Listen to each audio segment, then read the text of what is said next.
Welcome to episode 188 of FBI Retired Case File Review with Jerry Williams.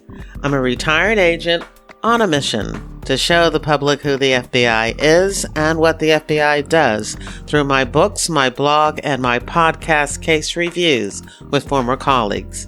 Today, we get to speak to retired agent Ron Hosko, who served in the FBI for 30 years. As a street agent, he served in the Jackson Division in Mississippi and in the Chicago Division, working undercover and in assignments focused on complex financial crimes and violent crimes, as well as serving on multiple joint task forces and SWAT teams targeting dangerous subjects. In this episode, Ron Hosko reviews the abduction and hostage rescue case known as The Boy in the Bunker, where Jimmy Lee Dykes boarded a school bus, killed the bus driver, and took a 5-year-old boy hostage. At the time of the incident, Ron was the assistant director of the FBI's Criminal Investigative Division, responsible for the oversight of the FBI's largest program. Ron provides a detailed overview of all of the units, programs, and departments involved in the coordination of the successful response to this major crisis event. Before his appointment as assistant director, Ron led the FBI's Crisis Management Unit in Quantico, served as an assistant special agent in charge in Philadelphia, where he was awarded the FBI's Shield of Bravery for his actions during a violent ransom kidnapping. Later in his career, he was promoted to Senior Executive Service, SES, and served as an inspector, conducting multiple serious and fatal shooting investigations. Ron also served as special agent in charge of the Washington Field Office's Criminal Division, overseeing all criminal and cyber cases in the FBI's second largest field office. After retiring from the FBI, he was hired as the president of the Law Enforcement Legal Defense Fund, where he worked for several years. Currently, he is the director of investigative services in the General Counsel's Office for Ernst & Young Global Consulting Services. I think you're really going to enjoy this case review, but I do need to give you a warning. I've included 3 minutes of the school bus audio from the shooting and abduction.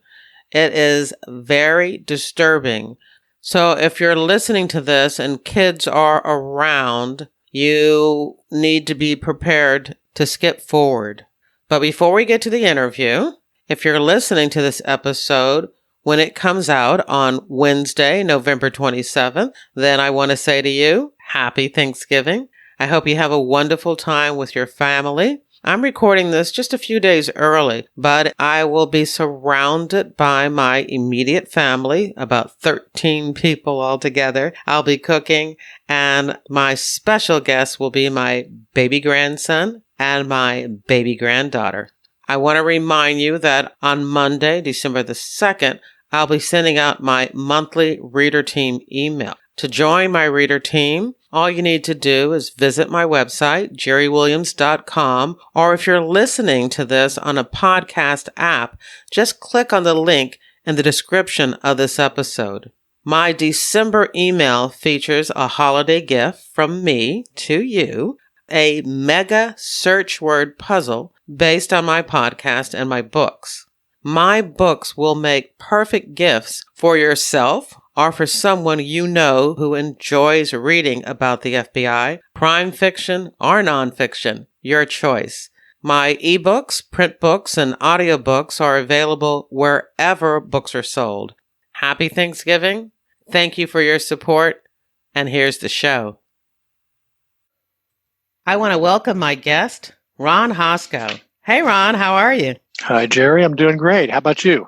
I'm doing great. It's wonderful to be able to catch up with you. You were at the ASAC when I was in the Philadelphia office. I have nothing but fond memories of my time in Philadelphia. I still stay in touch with a number of the employees from my time up there. Loved it. It was going home for me. I have nothing but good memories and good things to say about the office. Well, I have an alternative purpose of having you on because there are still a number of people in Philadelphia that I want to get on the podcast because I really want to document some of the great work that we did in Philadelphia. And some of them are kind of hesitant. And I thought, wow, if I get a rock star, like Ron Hosko on, they'll have, I can say, hey, look. I got the big wig, I got a high bureau official to come on this show. You can't turn me down. So, thank you for saying yes when I asked you. I am happy to do it. And I hope others find their way to yes too, because we as formers and certainly the current folks that are on duty today have great stories to tell, information to share about what goes on behind the scenes, what the typical FBI agent or employee is really like and what they're thinking about and how these cases impact them. So I wish you success, and I certainly hope those folks come out of the shadows and step up to the mic. Well, thank you. I certainly do too. So, when I contacted you, I asked my potential guests what they want to talk about. And I remember this particular case. The subject took a little boy hostage. I can't wait to hear all of the behind the scene details. So where do you want to start? Well, let's start at the beginning. This case started in early 2013. I had been, at the time, assistant director of the criminal division down at FBI headquarters for about 6 or 7 months. And like most days, it is incredibly busy. Our division had ultimately oversight responsibilities for probably over 50,000 cases spread across the country and to some extent around the globe. And these cases, as often happens, bubble up from one of your sections, in this case, the violent crime section. And word came into us of this kidnapping in a small county in southeast Alabama, Dale County, a very rural area of the country, and as you know, covered by our Mobile division, which is one of the smallest divisions in the FBI. Word bubbled up to us, and then we started to hear bits and pieces of it on the news about a man taking a young boy off of a school bus, and after having shot the bus driver, presumably for his failure to comply with some instructions. And so, like happens across the country on a too regular basis, we had what sounded like a local kidnapping case. There was information coming in that the bus driver was killed at the scene. So you really had what sounds like, to begin with, a kidnapping, yes, but not crossing state lines, not typical FBI jurisdiction, and a murder. Again, no indication of crossing state lines, no other obvious federal jurisdiction. But as always, with these cases, there is more than meets the eye initially. There's much to do, certainly information to be gleaned, relationships to be developed, and the FBI was ready to step up and help in the investigation. And that's what we did.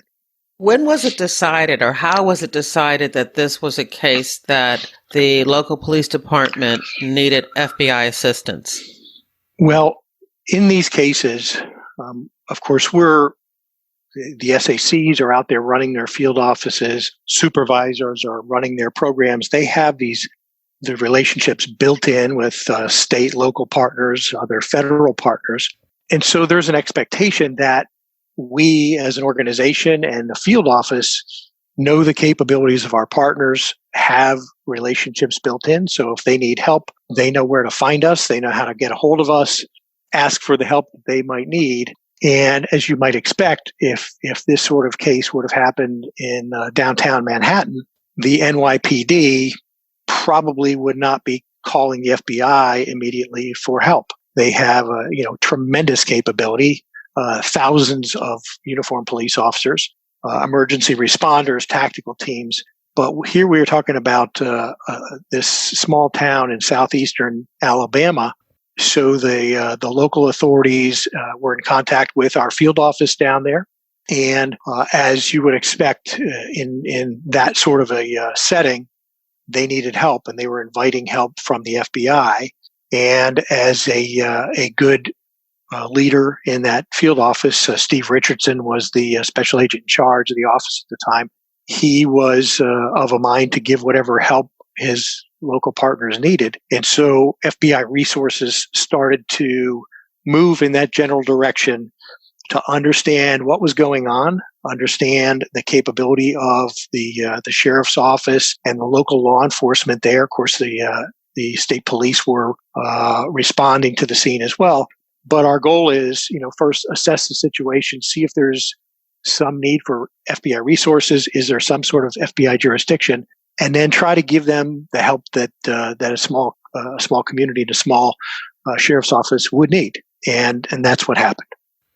And what was the date on this? When did all of this occur? So this started in late January 2013. The actual first day was January the 29th. It was a Tuesday in the afternoon. What had happened at the scene, this gentleman, use that term loosely, had actually carved a turnaround out in front of his property so that the school buses could turn around in front of his property. Kind of unusual. He had struck up a conversation with the bus driver earlier that day. They had casual interactions with each other very briefly. It wasn't like they were close friends. And that afternoon, when the bus came by to drop off the kids just around 3:30 in the afternoon, the bus driver, like he normally would, he turned off the highway into this turnaround area. And he and the subject, Mr. Dykes, had a prior conversation earlier that day where Dykes had asked him, does he like broccoli and carrots? And there was kind of a friendly engagement. And he said, okay, I'll see you later. Well, the afternoon of this kidnapping and homicide, Dykes walked back over to the bus, casually stepped onto the bus and pulled out a handgun, a pistol, and while he was on the bus, and that was the beginning of this saga. It initially seemed innocent enough that a neighbor had approached the bus. He stepped onto the bus, engaged briefly the driver, so no one would think that much of it until out comes this Ruger pistol and is presented to the bus driver, whose name was Mr. Poland. Chuck Poland, he was 66 years old. The offender, Jimmy Dykes, was a 65-year-old man. He looked older than that. And he handed the bus driver this letter that proposed to effectively tell a story. And he started to make his demands. And much to the dismay of the bus driver, the demands were serious ones at the point of a gun. He wanted 2 young boys. This was a school bus full of relatively young children. He wanted 2 kids, 6 to 8 years old. He started to holler. He was insistent. He was telling the bus driver, in effect, to make the selection of his victims. He wanted 2. The bus driver saw that he had a handgun. Meanwhile, in the back, of course, the kids were watching this and starting to duck down in their seats. One of them, I think a 15-year-old, dialed 911 and started to tell the 911 operator what was going on, which was, from the mouth of that young boy, that there's somebody on the bus trying to take the kids. And in fact, that's exactly what Dykes was trying to do. He had passed the bus driver, Chuck Poland, a note that said, you will choose 2 smart, well-mannered, good kids, age 6 to 10, preferably boys with no physical, mental, medical problems. And he wanted them zip-tied at the wrist. He wanted the bus driver to bring them forward, and then he would leave the bus. And he was explaining in his note that he meant no one any harm. When his story was over, because he had a story to tell, that the boys would go free and that he, Dykes, would die.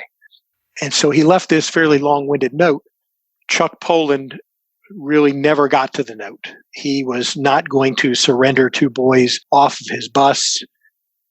He was resistant. He told Dykes, "You're going to have to shoot me." He wanted no part of what was being proposed, regardless of Dykes' professed intent to only harm himself at the end of whatever he was going to do. But Poland objected. He again had the pistol in his hand, and after a brief period of time, we later heard saw the videotape from the bus and heard the demands from the bus.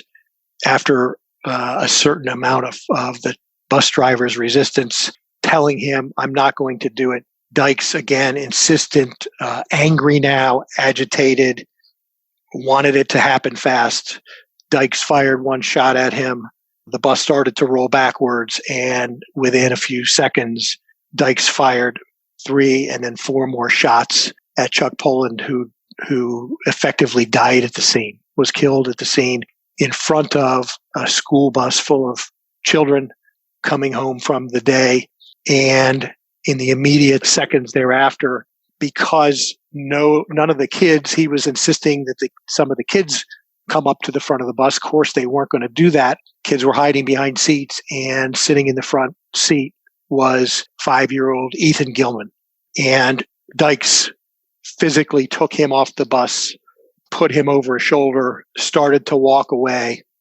And of course, you can imagine the shock, the horror on these kids. This was effectively being played out live via the phone to the 911 operator, who was telling her that the bus driver is dead, that he has taken one of the kids off the bus, screaming kids.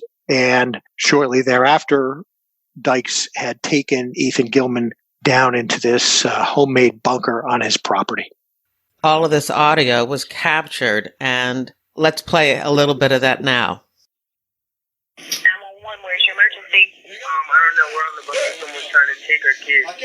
Somebody on the bus was trying to kick your kid? Yes, ma'am. We're on Gale County. I read bus 04-2. Okay, where are you at? We're near Destiny's Church. We're down this road. He has a gun. He has a gun? Yes, ma'am. Who has a gun? This man. Okay, and you're on a bus? Yes, ma'am. By Destiny Church Road? It's got to take place. I don't want to do this. I don't want to do it. It's got to take place. Where's this guy? Just get off and go on. No, it won't be that way. If these people who can help you. It's going to happen. Do it right now. Now, you just do it. I need 2 kids. Private road 2 boys. 1539? Young boy. You with the red shirt in the back seat. Come here. Okay. What's the guy with the Come gun here. doing now? No, in the back seat, ribbon. And what's the name? Come here. Tell me what the guy with the gun's doing again. He's asking for kids. He's asking for kids? Yes, ma'am. You do that. Has he made it onto the bus? Yes, ma'am. I'm going to have to. I'm going to have to. Is he asking for All right, I a hate to child, do or this, his child, or just wanting kids in general? What's the description of the guy with the gun? It's going to happen. I don't want to hurt you now. Come on. Okay, No. white male with sunglasses. What's he wearing? No. Very brave. You're doing good, okay? No. Okay, is he wearing like a dark shirt, light shirt? I don't know. You're too scared to look. I gotcha. Again. You got to. It's the only way. There will not be harm. You won't be harmed. It's my responsibility. I can't help that. This is I don't come to the I rules. can't turn them over What to you doing somebody there? else. The rules are going Is he aiming the gun at the bus The driver? 2 in the back seat. What's the name of your bus? You, the girl in that boy right there. Come here. 4-2. You will not be harmed. You will not be Hang harmed. in there with me, okay? About how far down the road? He's scared. You will not be harmed, son. You'll see down the dirt You will road. not be harmed, son. Sorry, I cannot. I'm gonna have to shoot you. Go on, I don't have any time. The goddamn law's coming. Okay, what's he doing now? He's yelling because the law's coming? No! Yes. Oh my gosh, what's going on? Do what? The bus driver's there. Bus driver's in the time. Oh my gosh. Hang in there, baby. Hang in there. Just get down. Get down. Come here.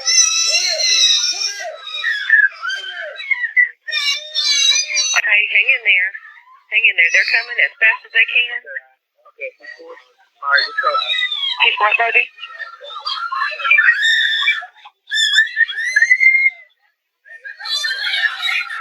What you doing now, honey? You took a kid. You got a kid.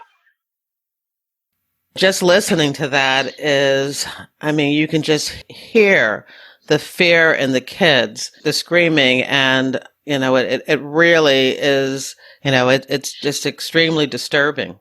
Well, I agree with you. For those of us who have kids and even those of us, those folks who don't, the notion that this would happen either to your child or in the presence of your child is just horrifying. Many of the kids were young kids.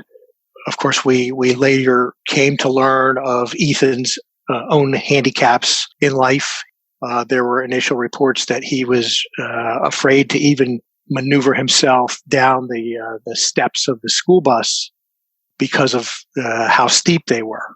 And, you know, we're only talking about 2 or 3 steps. So the notion that any stranger would put their hands on a child with the potential of harming them, shout orders to a school bus full of kids, insist on 2 of them coming to the front of the bus with him while he's waving a gun around, and then executes their bus driver. It is horrific. It certainly telegraphed to us his intentions were serious. We had to take him seriously. And so those opening moments and visuals of what had happened in the bus and the audio was chilling. And of course, all of the law enforcement in Southeast Alabama was, you know, preparing themselves to assist in some form or fashion. Well, I know that these are things that you would have learned, you know, later, but could we just back up a little bit and if you can give us an understanding of who Dykes was and was he known to law enforcement? Had he been in serious trouble? Had he done anything like this before? So we learn later, and of course this becomes very quickly part of the investigation.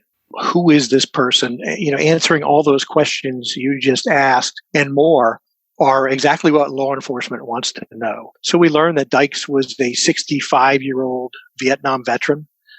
He had worked in the past as a truck driver, not widely known around the community to be one of the baddest of the bad, but, you know, more of a person who seems to carry some anger around with him, hold grudges, holler at people to get their dog out of his yard, you know, carrying around what seemed to us like a lot of petty grievances. And of course, very chilling to learn through one of the neighbors that so as you might imagine with somebody of that description, he had failed family relationships with both a former wife and at least one daughter.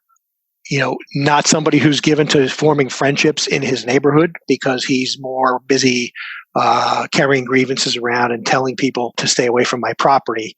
Some petty offenses and conflict with law enforcement. We had learned, of course, not surprisingly, that there might have been some alcohol involved. I think prior arrests for drunken driving and an arrest for drugs and assault, but not the big, bad, violent crimes that you might expect from somebody who just executed a bus driver in front of his school children. We believed he was facing a misdemeanor charge for some relatively petty offense. He had reportedly built a speed bump in front of his house to slow down a neighbor's sports car. Reportedly had brandished a weapon. So, you know, it started to present this kind of very concerning impression on one hand because of the murder and the kidnapping, but not a history of serious violent crimes and certainly not of convictions for violent crimes. Apart from that, we knew we had someone that had some serious issues that we were going to have to deal with. And so the FBI and, as I mentioned, state and local law enforcement in the area starts to converge on this scene. And for us, again, I was at FBI headquarters at the time, we're kind of monitoring this from a distance, in contact with the special agent in charge down there and some of his people to just keep abreast of the situation, understand what the capability is for local law enforcement to address this on their own. It could have been that in some areas, again, of the country, the SAC calls over there, or agents drive over there, and they say, "Hey, we got it. This is ours. We have the resources to resolve it." And we say, "Okay, well, call us if you need us," and we go on our way. That was not the case in this kidnapping and murder involving Jimmy Lee Dykes. And what made this different? What made this? I know it was a smaller police department, but it's still a man with a gun with a small child. What made this different that they knew immediately that they needed the help and the assistance of the FBI? Well, there were a few things. First and foremost, where he had taken Ethan turned out to be this man-made bunker buried in the earth on his property. We ultimately located a neighbor who had helped him dig this bunker out. And we learned from him that buried below 10 or 12 feet of earth was this wooden bunker, roughly box-shaped, 6 foot by 8 foot, tall enough to stand in, outfitted with supplies. So effectively one way in and one way out. And that was through a hatch on kind of an elevated mound of dirt, a hatchway that was only a few feet wide and a few feet long, very narrow, steep going down to the bottom, deep and steep, very steep stairs going down to the living space. It was wired for electricity. There was airflow into it. And Dykes had called 911 himself to report to the police what he had done. And he told them, "I have a hostage. I'm in an underground bunker." And he told them how to communicate with him, which was by his direction through a PVC pipe that was at the front of his property, out near the street, probably half a football field away from where the bunker was. There was this PVC pipe. I think it was like a 4-inch, 6-inch pipe coming up out of the ground, had an L-shaped bend elbow on the top of it. And he wanted law enforcement to communicate with him through that pipe. So we have the murder, we have a hostage taking, we have a 5-year-old child involved. And now we have, what I think a lot of people would describe as a hard problem, which is you have a man known to be armed with a weapon, has proven that he's willing to use it and kill. And he's buried under the ground by some 8 to 10 or 12 feet of earth. That's going to be a hard problem for, frankly, most sheriff's departments and police departments across the United States, many of which are very small, many of which are rural, and simply don't have the capabilities as the FBI would, or a very large and well-practiced major city police department. So the FBI, had an interest in helping our law enforcement colleagues, and at least discussing with them what we might bring to bear. And as you know, those tools are many, not just in our field offices, but in down at the FBI Academy and our critical incident response group down in Quantico, our laboratory, our technology division. We have a lot of things to offer that don't necessarily involve taking the lead role and resolving the crisis, but offering up some tools that might help it and resolve it. All right. And so what was offered? Well, over time, it's interesting how these small problems grow. And I'd seen it, of course, a number of times over my own career where, the old saying, in for a penny, in for a pound. Again, the Mobile division of the FBI was very small, but they have a representation of all those tools I talked about. Every FBI office is going to have one or more hostage negotiators, crisis negotiators. All of our field offices had SWAT teams. All of our field offices had special agent bomb techs. And so we all have, and we very often are practiced in bringing those crisis management components together in support of state and local partners. And that's what started to occur here. In bits and pieces, there was agreement between the SAC and the sheriff and local law enforcement there that they needed some help and that the FBI probably had the right parts and pieces to offer that help and try to bring a resolution to this crisis. Of course, our ideal resolution is there's no further bloodshed. There's, in a case like this, in an optimal situation, there's a relatively quick surrender that the person puts down their weapons and they say, okay, I agree to come out. I don't have any terms. Please don't hurt me and I'll come out.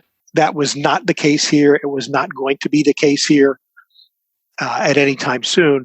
But what we saw start to happen over the intervening days not only painted this very concerning picture of Dykes, who was determined and really unswerving in his demands, but we saw this buildup of FBI, certainly state and local resources, but this buildup of FBI resources that starts at the local level with the SAC bringing his local SWAT team and his negotiators and other crisis managers to the scene. And then the reach back that the FBI has up to Quantico, where within the second or third day, you start to suddenly see not 20 or 30 FBI agents, but 60 FBI agents, and then 100 agents, and then 150 agents. And it grows because you're sustaining a situation that is going to endure. It's going to last over what we thought was at least a couple of day period and handle what we thought were going to be the threats. One of them that manifested itself fairly quickly was as the negotiators arrived on scene and started to talk to Dykes through this PVC pipe that he had put up in his yard, they started to probe that pipe and realized there was an object in it. And that object, as we later learned, turned out to be an improvised explosive device. We didn't know at the time was his plan to somehow detonate it and kill or injure law enforcement personnel that were going to be talking to him. Was it for his use if he got particularly agitated to get his point across that I could hurt you? Was there some other part of the plan? But we knew that, if he's capable of building a bomb and concealing it in this pipe that was intended for the negotiators, are there other explosives on the property? And now you have really a very concerning situation because we're going to have to go across that property very likely to retrieve our hostage, to recover Ethan Gilman safely. We're going to be on the property. Okay. Where are other devices? What are the other hazards here? Now you have to look at it differently and say everything's a hazard until proven otherwise. And how was it determined that there was improvised explosive device in that communication pipe? Well, of course, we early on, this is the entire situation is new to us. We'd never been on the property before. There's no survey of this bunker. There's no plat or survey of the property that's going to show you a homemade buried PVC pipe that's used to communicate with other things that he had built into his bunker. And so we started to probe. And, one of the things that would be obvious to us is if we can talk through this pipe clearly to him, 150 some feet away in his bunker, maybe we can put a camera down that pipe and see what's going on inside that bunker. Maybe we can put a microphone in there that's always on and we can listen to what's going on inside that bunker so we can collect intelligence, understand better. How is he treating his hostage? Is Ethan alive in there? Is he treating him in some decent way? Is he abusing him? What's the relationship between the hostage taker and his 5-year-old hostage? So as with any of these situations, early on, you are trying to collect as much intelligence as possible to understand the nature of the attacker, the assailant, the kidnapper in this case, understand the condition of the hostage, learn as much as you can about what other weapons there might be, And so as we started to probe that pipe, there was an obstruction. And, some diagnostics were done in typical fashion by the explosives experts.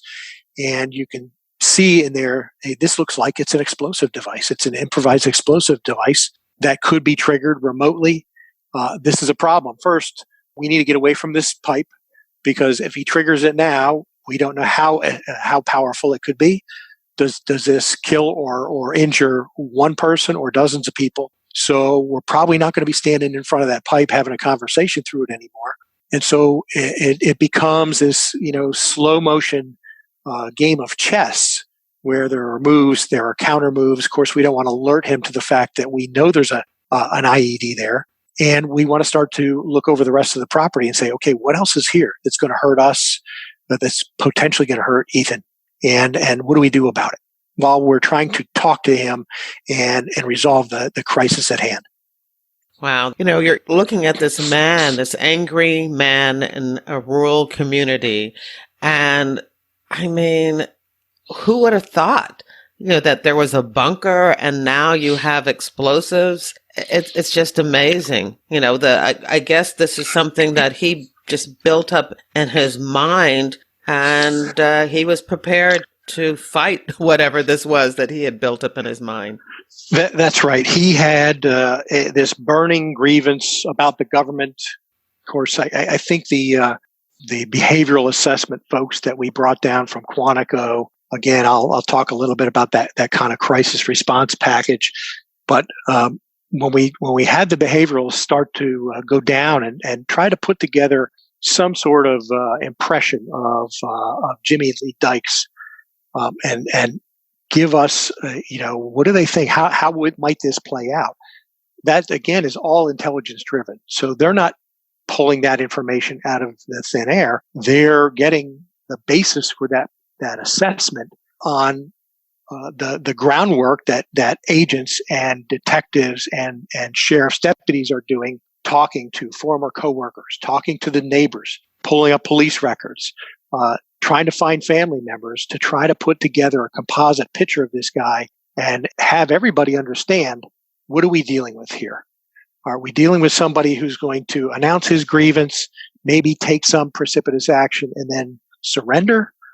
How deep-seated are these feelings? And of course, we learned over time then that he had enlisted the help of a neighbor the year before to dig this bunker. So it wasn't like he had a grievance that started that afternoon and he decided to go grab a 6 or 8 year old or 2 8 6 year olds off of a bus, and he ended up with Ethan. Something had driven him months before to dig this fairly substantial bunker, all lined with wood that had wood joist ceilings, a ceiling on it, wood-lined walls, had laid in supplies, had put in electricity, a way to breathe, to get fresh air. This had been well thought out, and it had been thought out months before. So this is someone who was not just carrying this anger around with him, but was determined to act on it in a pretty thought out way. This was not impulsive, all happening that day where he snapped and got angry at the world. This was building in him. He was, I think, in the words of the profilers, one of these lifelong loners who saw himself as a victim of injustice, a violent promise keeper. I told you what I was going to do, and I did it. And oh, by the way, not going to take credit for that which is his. He ultimately was blaming Charles Poland, the bus driver, for him killing Poland. And it was, in his mind, it was in effect Poland's fault because he didn't comply quickly enough. So it was Poland's fault that he died that day. And I guess even when you're talking about him planning this in advance, even building that turnaround so that the bus would have to be near his property and he would have an opportunity to engage with the bus driver, I guess that was all a part of the plan too. Absolutely. And something as simple as seeing the bus driver the day before and asking him, do you like carrots and broccoli? That was his way onto the bus the next day. right? He comes with a bag, presumably with carrots and broccoli for the bus driver. Hey, we're just having a friendly encounter. I'll see you tomorrow. And tomorrow's the day when he comes onto that bus with zip ties and a handgun, and is now in the execution phase of his plan. Wow. And so at what point, I don't know if we've mentioned how long this whole thing took, but at what point did they discover that the communication pipe was booby-trapped? We discovered that, I believe it was early in day one, relatively early in day one, maybe that evening. Oh, wow. So that really sets back negotiation. Exactly right. And we're fortunate, again, in the FBI, where we do have these resources, and the field offices and the negotiators will have what we call a hostage phone or a throw phone, where you can throw the phone in to talk to a hostage taker and try to have an open line of communications where you can call each other. If the hostage taker wants to talk, they can pick up the phone, and an FBI negotiator will be on the other end of that saying, let's talk. What can we do to resolve this?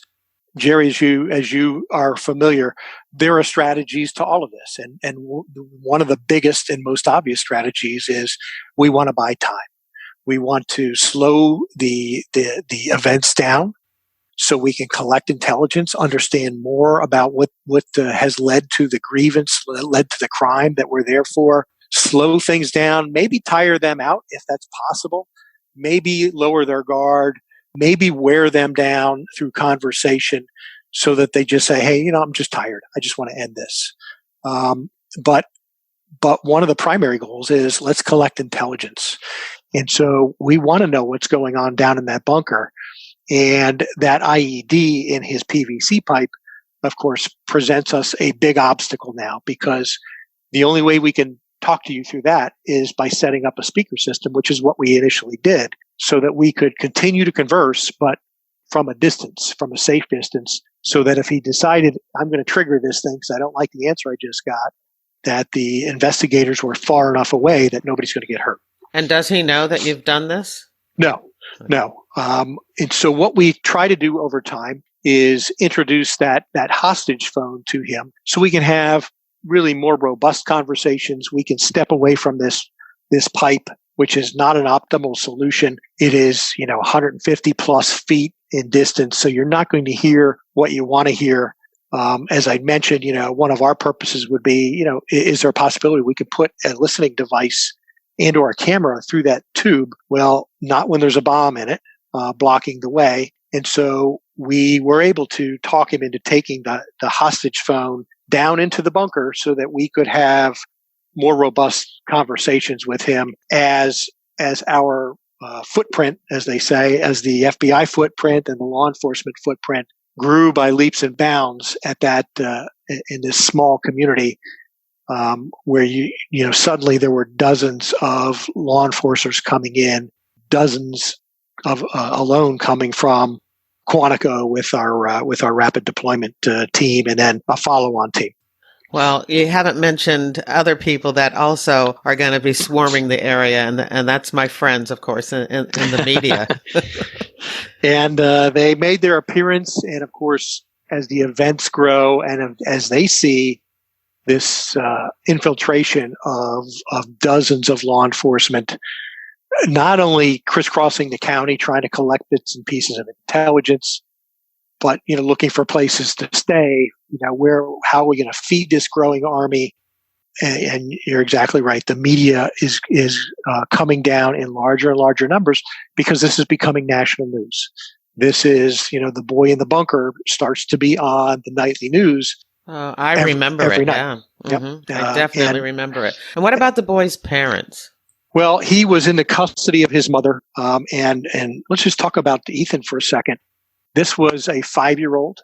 He had some ADHD issues. It's been reported that Ethan had some other developmental challenges, whether it was Asperger's syndrome or a form of autism. He was taking medication. And so that became a concern for us too. Here is, a young child.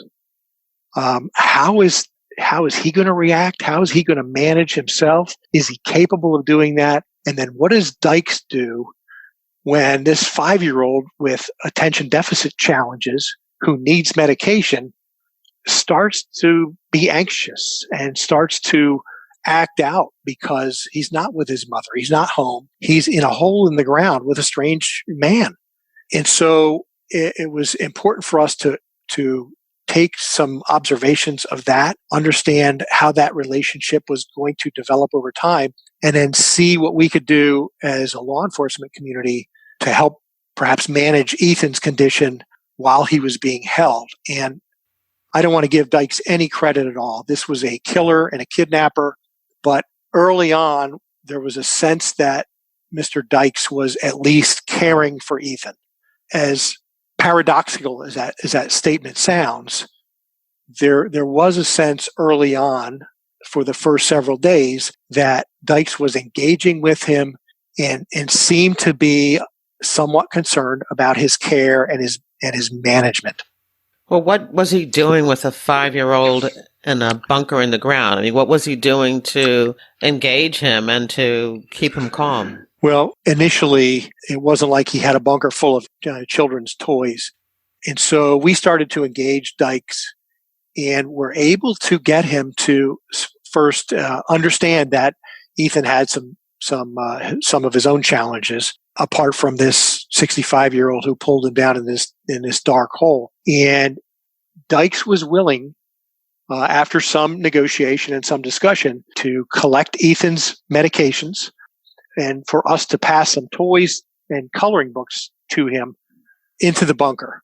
And so the agreement was struck with Dykes that we would put the medications and a package basically for Ethan just outside the bunker. And of course, with the exchange of threats from Dykes, no tricks. And again, a lot of this became the subject of a fair amount of intelligence collection that played in our favor days later, because the closer we could get to the hatch, the more we could assess the bunker. We could see what the composition of the hatch was. We could make some better assessments of, how challenging this might be if we had to do some sort of hostage rescue. And Dykes agreed to take the package into the bunker, but what he did was he opened the bunker just a tiny bit, wide enough that he could get the package in, and then the top of the bunker was shut. This was not a hand-to-hand exchange. Put your package outside the bunker. I'll come up at a time of my choosing. Don't be anywhere near there. He'll peek up, look, and take the package and close his bunker back down. And what that did was give us a tiny window into what did it look like underneath this hatch. The hatch was substantial. It was made of wood, framed out with heavier lumber. But we could see when he opened it, it looked like there were cables, some sort of cabling that he was loosening up to open it, and that the cabling would then secure it, prevent it from being opened all the way. And as we started to look more around his property, we found receipts for some of his recent purchases. And sure enough, some of those receipts were for what were in effect bicycle lock cables. So we had a pretty good understanding of the cabling system that was holding the bunker lid down. This was not going to be a situation where you could just go lift up a sheet of plywood and see down in the hole. The bunker lid was much more substantial than that. And now we could see there were eye bolts and a series of eye bolts. And underneath there, we got glimpses of cabling that he was using to loosen up and then tighten up to prevent us from entering if we had chosen to do it at that time. Well, of course, if this was a movie, or a TV show, when he lifted the hatch to get the package, a sniper would have, just taken him out. So those are options that, as you know, all options were under consideration. He had shown his propensity to deadly violence.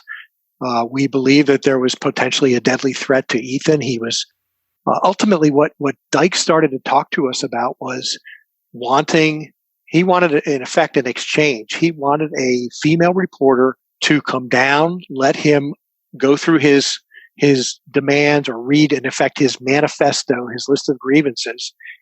And then while the reporter was in there, he wanted in effect, the reporter to record his own suicide, that he would take his own life by helium once his grievances were aired.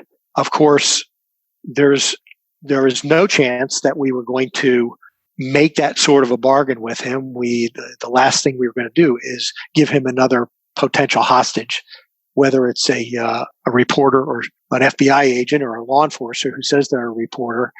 We could not take that risk based on what he had already done. And so the negotiations continued really at a stalemate. Could you go back a minute and explain suicide by helium? So if you were so inclined, my understanding is if you breathe in contained helium for a relatively brief period of time, it will displace the oxygen that is in your body and going to your brain, and ultimately you'll asphyxiate yourself by oxygen starvation. He had not talked about trying to shoot himself or commit suicide in some other way, but our understanding from Mr. Dykes and from his demands were that's what he wanted. He wanted to commit suicide with a female reporter present, pulling a plastic bag filled with helium over his head, and that the reporter would hold his hand until he suffocated. Wow. His plan, I mean, he must have thought about this over and over and over again so that he had it just the way he wanted it to play out. He did. You, I think, have access to some of the negotiation bits with him, and you could see how agitated and how quickly he would light on fire. He would be very agitated. We talk in terms of, screwing himself into the ceiling. Suddenly, with what seemed to be little provocation or little really good information, something would trigger him, whether it was a slowdown or a stall in the negotiations, whether that was intended by us or accidental or perceived by him. And he really did give the impression of being a dangerous, crazy man, where you could have the negotiators could have some lucid exchange with him and listen to his grievances, and then something would trigger him and he would go into his rage. And, just very, very concerning for us over time. So what part of the job of not just the negotiators, but the behavioralists is put this all together, put these puzzle pieces together and paint us a picture of this person and our likelihood of succeeding with a particular negotiation strategy. Is there a chance of success? Of course, if the answer is there is no chance of success or the very small chance of success, okay, how long can we sustain Ethan in this situation? The impacts to his physical health. You can imagine that living in a bunker for a week, there are going to be health ramifications to everybody involved. The space is going to ultimately become a biohazard and infectious. And so what are those risks to the folks in the bunker? And how do we put that on the scale when we start to talk about a hostage rescue scenario?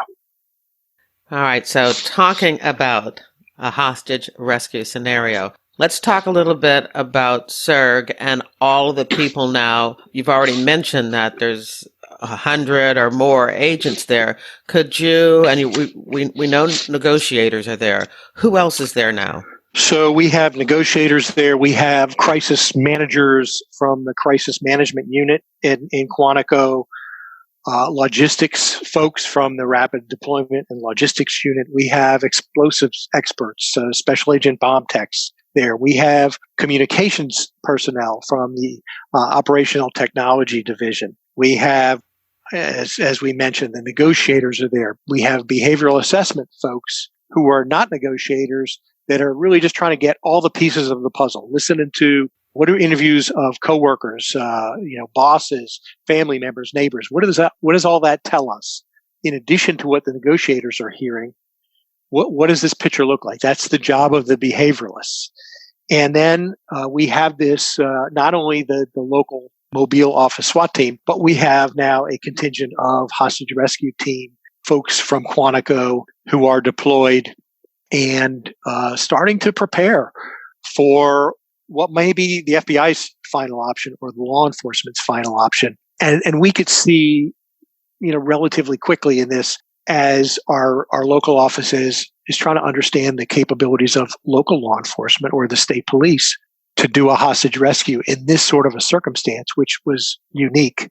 What's their capability? Do they want to take the lead? And are they capable of executing a hostage rescue? And the answer, fairly quickly became, this is going to be an FBI hard problem.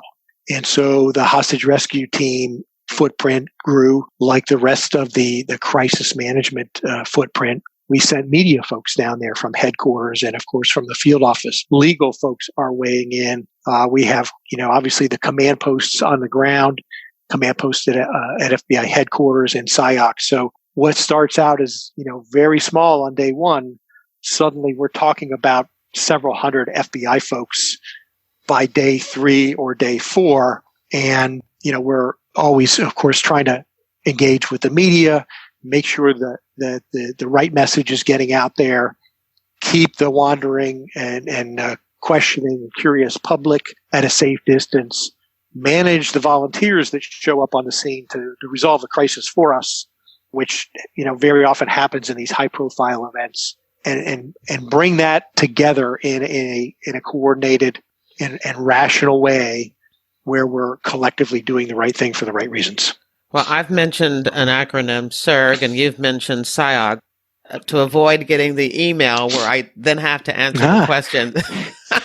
Why don't you break those acronyms down for us? So the SIRG, the Critical Incident Response Group, was in effect a division of the FBI based in Quantico and Stafford. And it was really a creation post-Waco, the siege at Waco, where it had been reported that there was really a kind of a significant tension between the tactical folks there to the hostage rescue team and the negotiators who had different perspectives on how to resolve the crisis at Waco.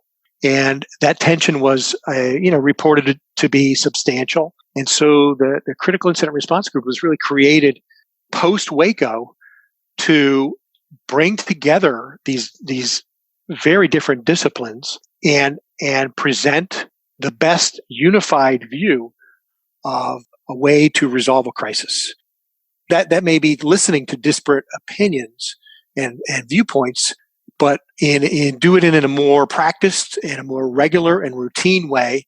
And so that's really been the standard, since Waco, since the creation of SIRG, where you have multiple disciplines and divisions coming together, all with their specialized tools and perspectives, but all under the command of the on-scene commander or somebody back at FBI headquarters, so that we can test the theories, test the perspectives, test our understanding and our knowledge, and hopefully resolve these future crises without additional bloodshed, without congressional hearings.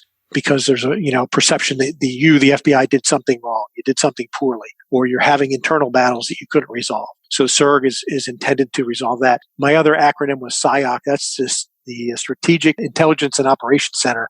That's up in FBI headquarters.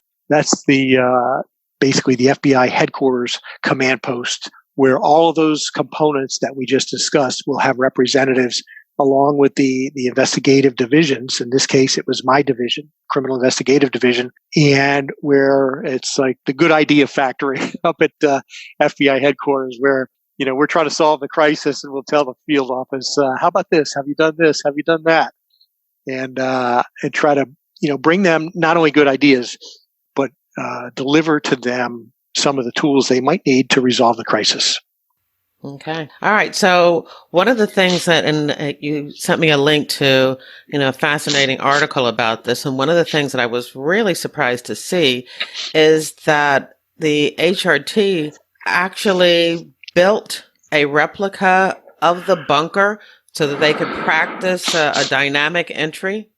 That's true. So as we proceeded later into the week, around Friday and Saturday, again, remembering that this started around Tuesday afternoon.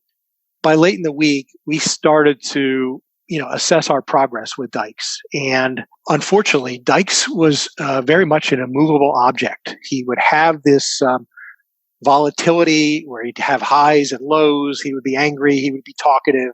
He would be silent. But we collectively, I think, it felt like we hadn't made a lot of progress over the course of the week towards a resolution. We had been patient. We had plenty of resources on the ground, but we have to consider all options. And it's one of the great things, and certainly one of my takeaways from this case and others in my time in the FBI is just the fantastic relationships we have with other agencies and organizations and departments. And the replica bunker was an example of that, where the hostage rescue team had engaged with the Navy Seabees, civilian engineers, and they rustled up some lumber, and they basically tried to replicate, based on what we knew, based on the intelligence that we had collected over time. They tried to build, and they did. They built effectively a replica bunker and started to game out ways of, okay, how do we get down into this thing safely, dynamically, to do what we may have to do? And as I mentioned earlier, looking down into the bunker, and there are pictures out there on the internet of what this looked like. The hatchway opened into this passage that was, effectively straight down. It might have been 2 feet wide and maybe 4 feet in width, and it was steep. He had built a rudimentary wooden staircase, but it was steep and it was deep. So, from the top of the bunker down to the bunker floor was probably somewhere around 12 feet.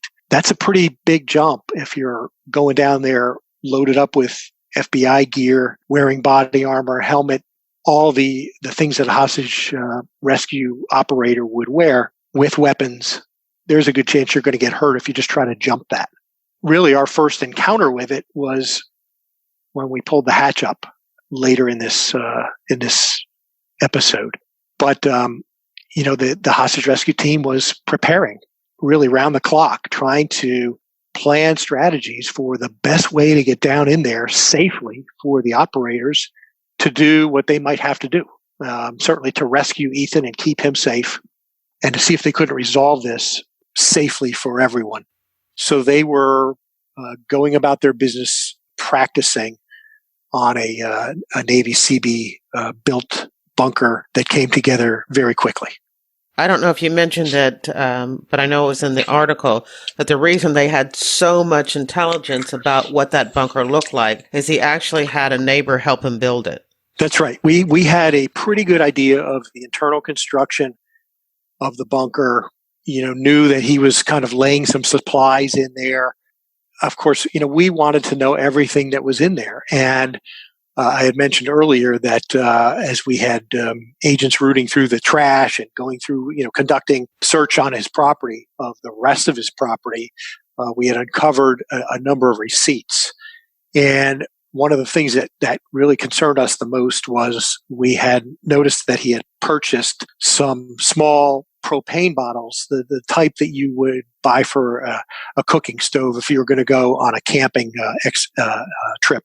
So, of course, as we're trying to understand what's his capability down there, we know he has a gun. Now, our worst case fear is he has a bunch of propane bottles down there. He's already shown that he can build an IED because there's one in his PVC talk pipe out front. So now we're starting to look at this guy as though he may have other devices down there, basically waiting for any rescue to come that he could detonate. We have the receipts for propane bottles. And I'd mentioned, we have the explosives experts and special agent bomb techs. So the folks back at Quantico were putting together effectively replica devices and setting them off in Quantico to tell us how much damage would this do in confined space if a propane bottle of this size would be detonated. And it was, chilling. It was going to do a lot of damage and very likely to kill or maim, people in the immediate vicinity of it. So now we have one more worry. that if he has IEDs down in there, and he'd started to talk about that too, that if you guys think you're going to come down here and basically mount a rescue, I have a surprise for you. And he was telling us he was teaching Ethan how to detonate it. So we don't know if that's going to be true, if Ethan would be of a mind to comply. Can he calculate that and actually carry it out? Would he do it? Don't know. We don't know. But we have to treat it as though that's a possibility. Right. You have a 5-year-old with a strange man, and the strange man tells you or threatens you to do something. 5-year-old could possibly do it. Certainly. And if you hear him on some of his demand recordings, kind of an intimidating presence. And if again, like you say, a 5-year-old versus this angry 65-year-old who just killed my bus driver, maybe I ought to listen to him. Right. Maybe I ought to practice. Right. And even if he's not talking that way or treating Ethan that way, Ethan is hearing all of this. He's hearing the way that he's talking to the negotiators. Exactly right. Of course, I know how the story ends, but it's obvious that he's not coming out. They got to go in. Yeah, he's not coming out. And we get to the weekend, and it's the weekend of the Super Bowl. I'm not sure, LXIII, whatever it is. It's the Ravens versus the 49ers. I had actually spent an hour or so across the street at a neighbor's house during the Super Bowl, and I was on the phone the whole time. And I know in talking to both Steve Richardson, our on-scene commander, and our SWAT our HRT commander, who's down there, also was a friend of mine, Kevin Cornelius, that we just see, and the negotiators are sensing this, and the behavioralists are sensing this. There is a growing detachment. Dykes is less attentive to Ethan's stress, to his anxiety, to his acting up. There's a growing detachment. And so we detect. Hold on just for a second. You said acting up. So Ethan wasn't just sitting there and coloring and. Ethan was not perfectly calm throughout. Okay. You're talking about a 5-year-old child who's going to have emotional ups and downs too. And certainly wants to get out of this hole with this stranger. Early on, there was a sense from time to time that Dykes was acting almost in a grandfatherly way to Ethan. And that may have been helping keep Ethan calm. And so we started to see a change in that, and hear a change in that. And it was very concerning to us because if Dykes is starting to detach from his hostage, what does that portend? Is that a foreboding that harm is coming, that the end is coming in his mind? And so we started to really weigh the tactical options here before we had Dykes at his maximum anger level, lashing out and doing something rash, possibly harming his hostage. We started to really weigh our tactical option and lean towards our tactical option and examine, okay, what is this going to look like? How are we going to facilitate it? How are we going to start it? And how are we going to end it? And so all of that starts to come together heavily on Super Bowl Sunday. We had, I thought, maximum preparations, amazing support of the locals, local law enforcement, local first responders. We had bobcats and backhoes, everything possible in the event. And one of the big worries that I had was if we go up onto the top of this structure with all these rescuers, what's the risk of collapse? What's the risk of us using a distraction device, or he triggers something in the bunker and all of a sudden, 10 feet of dirt is going down on and burying both Dykes and Ethan? What do we do about that? What do we do about collapse? And so we had an array of local support to cover, pretty much every contingency that we could think of that would go from successful hostage rescue or assault to collapse and detonation of something. We thought we were well prepared, and we were headed towards a stepping off point with Mr. Dykes.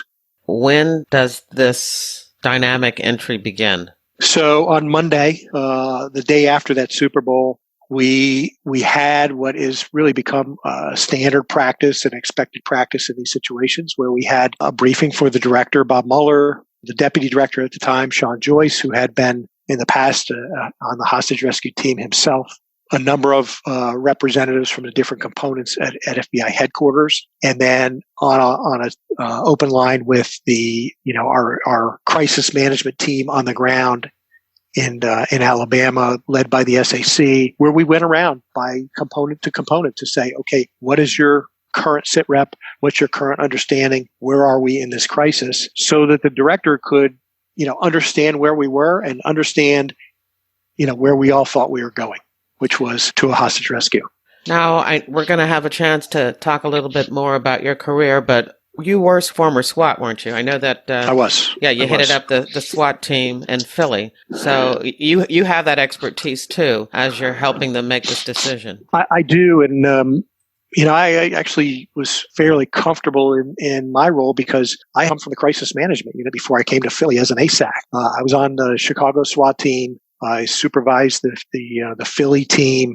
And I knew, a fair amount about crisis management, had been in a number of crisis situations myself, in tactical situations. So, I kind of knew the protocols, what was expected. And I thought our folks and local law enforcement down there, had done an incredible job to that point.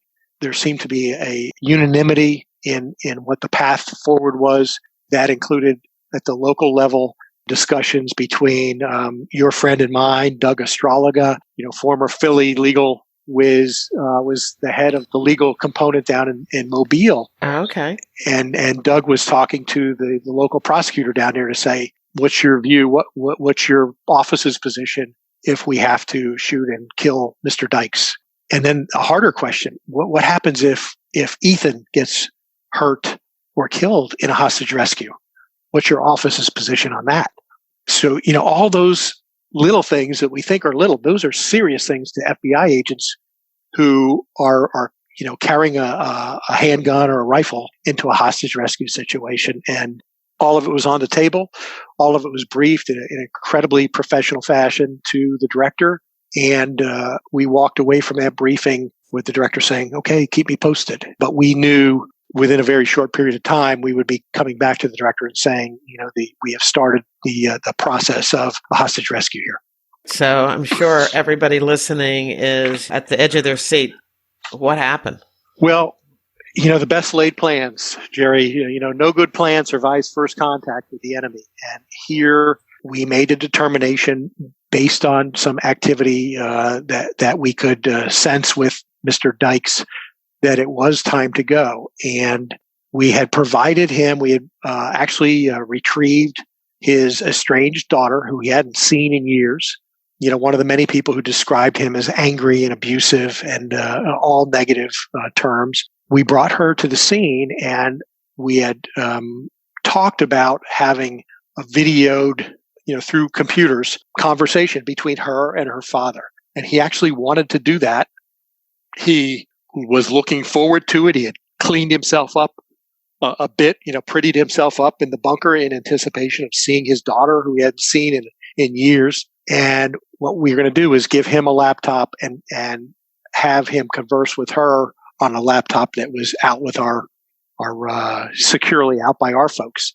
And when he came to, and he did come up to the top of the steps and get his laptop and went down to the bottom of his steps, and we triggered some explosives to detonate the eye bolts that were holding these cables together, and then pulled back the hatch.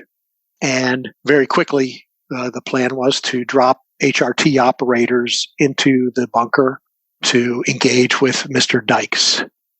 We knew there was a cabling system that was holding the hatch down, but what we didn't see was down below eye level, where we couldn't see, where he had strung additional cables across the opening. And so the first HRT operator drops into the hole, his feet are dangling into the hatchway, and Dykes is shooting up at him and the other operators, and he can't get down. He can't get into the hole. So he's pulled back up. They have a canine that's trained for these sorts of activities. They drop the canine into the hole. Same thing. Can't see the cabling that's crisscrossing the hole like a spider web. The dog gets down in there just, a foot or so, and they have to pull the dog back up. And so as a little bit of smoke clears, because we had used some distraction devices, a little bit of smoke clears, then suddenly the operators can see this cabling system that is obstructing their path down into to the bottom of this of the bunker. And so after an excruciatingly long period of time, probably less than a minute, some of those cables are cleared with bolt cutters and shotgun breaches, and then 1, 2, 3, 4, 5 HRT operators drop into the hole. The first one, I believe, first encounters Ethan in the darkness, protects him, wraps himself around Ethan, and then the subsequent operators encounter Dykes at the base of the at the base of the stairs, and at this point, really in complete darkness, and they end up shooting and killing Dykes as he struggles with them on the ground. When everybody is in effect blind, it is very much hand-to-hand combat on the ground with an adversary that you can feel but you can't see. Can't see his gun, and Dykes is shot and killed. And within a minute or so, then Ethan is brought back up, and the word comes up that Ethan's okay. Wow. Was any of the agents hurt? What was Ethan's condition? Amazingly, the agents were not hurt. Dykes had been shooting up through the hatchway at them. And when I later saw the reconstruction, where the evidence folks are putting the shooting rods in through these holes, it's just astounding that we didn't have people shot and killed, because we had an HRT operator dangling in that space, who can't get down and has to be pulled back out, unhurt, everybody unhurt, Ethan unhurt.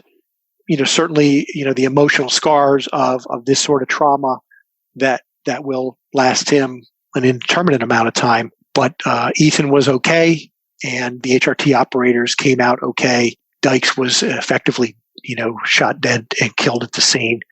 And then we were left to sort through the rubble and the evidence down in the bunker itself to try to, see what else we could learn. He was able to trigger that device that I had mentioned that was in the talk tube early on. As the assault began, Dykes was actually able to trigger and detonate that. Of course, adding to more confusion of the scene, because now there's a separate explosion going on, 150 feet away. Just another reflection of this angry, dying man having, I guess maybe for him, his last say, gasping his last breath and triggering this device, trying to bring more harm to law enforcement. But an amazing job. I mean, this is what the FBI hostage rescue team is made for. They did it with just tremendous bravery and valor.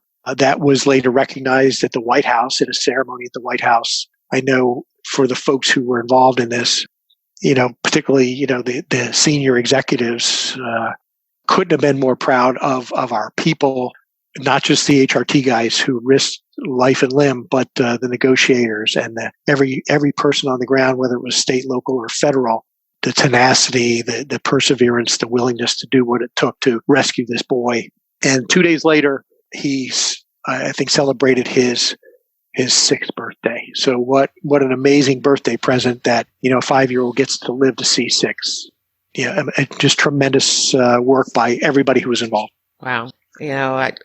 I wanted to say it's so great to have a happy ending, but I'm sure that we need to recognize that even when you have a bad guy, it's always, difficult to take a life. So it's not a totally happy ending. A totally happy ending would have been if, Dykes had been able to, be arrested and, taken to court and charged and jailed for his crime. That's exactly true. This is a hostage rescue team. It is not, a let's kill the bad guys team. If that happens, and it does in some cases, that does happen. But Dykes had a vote. Dykes had a say. And Dykes had choices to make. What we did that day was the final option. And Dykes could have presented us other options that I think we would have gladly taken. He chose not to.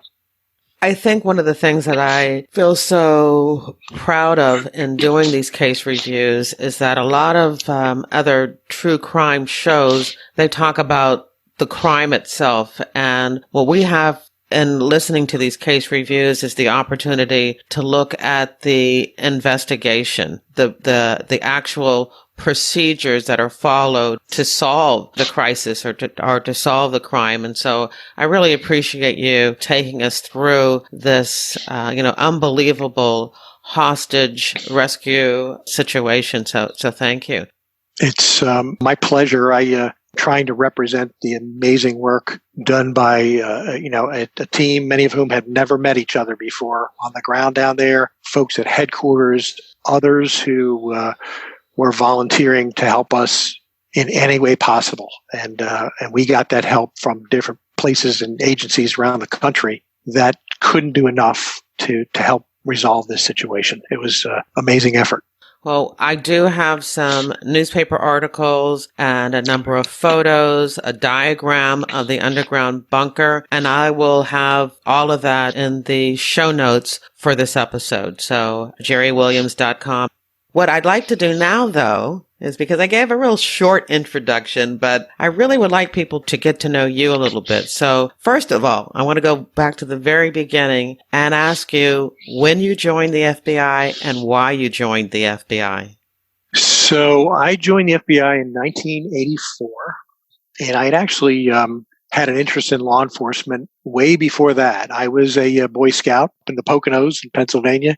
And when I got to be an Eagle Scout, I was taken to a recognition dinner by a Pennsylvania state trooper. I think he was a sergeant at the time, and he later rose to some acclaim in the Pennsylvania State Police. But at that time, he was a sergeant, and he picked me up at my house with this state police car, massive engine, and took me to this recognition dinner. And I thought, I want to do this. I want to do this. It feels like it's exciting. You can help people. And so I had always really since my youth contemplated some sort of career in law enforcement. And after doing a couple of years in law school down in Philly at Temple for the purpose of joining the FBI, I processed through the Philadelphia office and see, I didn't even know that. Yeah. I sure did. Yeah. So you would have processed during the time that I was actually there because I was in Philly in 84. Well, then you probably know a couple of fellas that were my recruiters, a gentleman by the name of Scott Perkins. I think his name might have been Protus Perkins. Yep, absolutely. So what offices did you end up in?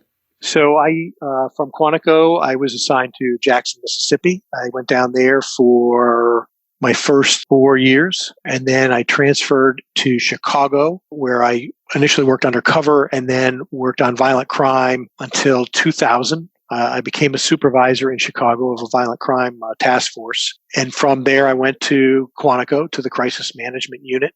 And I was there until 2003 when I was selected to be ASAC up in Philadelphia. Came up with you guys for 4 years or so, till 2007 when I went back to FBI headquarters as an inspector. From inspection to the Washington field office as SAC for the criminal programs, criminal and cyber. And then I got a call from the director's secretary one day inviting me to a meeting with the director. And I was invited to be the assistant director of the criminal investigative division, which is where I ended my career. Yeah, like I said, HBO, High Bureau Official. That's fantastic. So when did you retire and what are you doing now? So I retired in the spring of 2014, and I took a job with a small nonprofit, the Law Enforcement Legal Defense Fund. It's just outside of D.C., and it was a dynamic time because there was a lot of activity, a lot of anti-police animosity, talk and friction around the country. So I worked, it was a nonprofit. I worked there for 4.5 years, really with a primary mission of just trying to talk about the challenges faced by law enforcement, particularly during that time when people didn't always look at law enforcement in a positive light. I did that for 4.5 years. And then I got a job offer last year to do internal investigations, which I'm doing now for a big consulting firm, Ernst & Young. I've been doing that since December. It's been good. I look back at my FBI career with, nothing but happiness and appreciation for the people, for the work that we did and that we the organization continues to do, keeping America safe from people like Jimmy Dykes and people like Osama bin Laden and everything in between. I had a wonderful career, and I'm not kidding about my appreciation for Scott Perkins and folks in the FBI that would have somebody like me. Well, I was going to give you the last word, and I think you might have just said it, but is there anything else that you want to add before we end this conversation? Just, Jerry, my respect goes out to those folks who are out there on this job tonight and tomorrow, doing it to the best of their ability. Certainly in this case and others I was fortunate enough to be associated with, they have my unending gratitude and respect. I wish them and certainly you and all my Philly friends continued success. And that's the end of the interview. At jerrywilliams.com, in this episode's show notes, you'll find a photo of Ron Hosko, along with photos of Jimmy Lee Dykes, school bus driver Charles Poland Jr., and of course a photo of little Ethan Gilman taken around the time of his abduction. There's also photos of the communication pipe and the bunker hatch and a schematic of the inside of the bunker, and links to articles and videos about the boy in the bunker hostage rescue event. I hope you enjoyed the interview and that you'll share it with your friends, family, and associates. If they're not sure how to listen to a podcast, have them read the post on my website, How to Listen to a Podcast.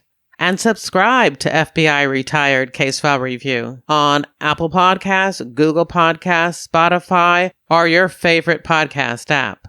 This podcast is about true crime, but if you're also interested in crime fiction, I want to invite you to join my reader team, where once a month, I keep you up to date on the FBI in books, TV, and movies. When you join my reader team, you get access to my FBI reading resource, which is a colorful list of more than 50 books about the FBI, books written by FBI agents who have been guests on this podcast. Nonfiction, crime fiction, true crime, and memoirs.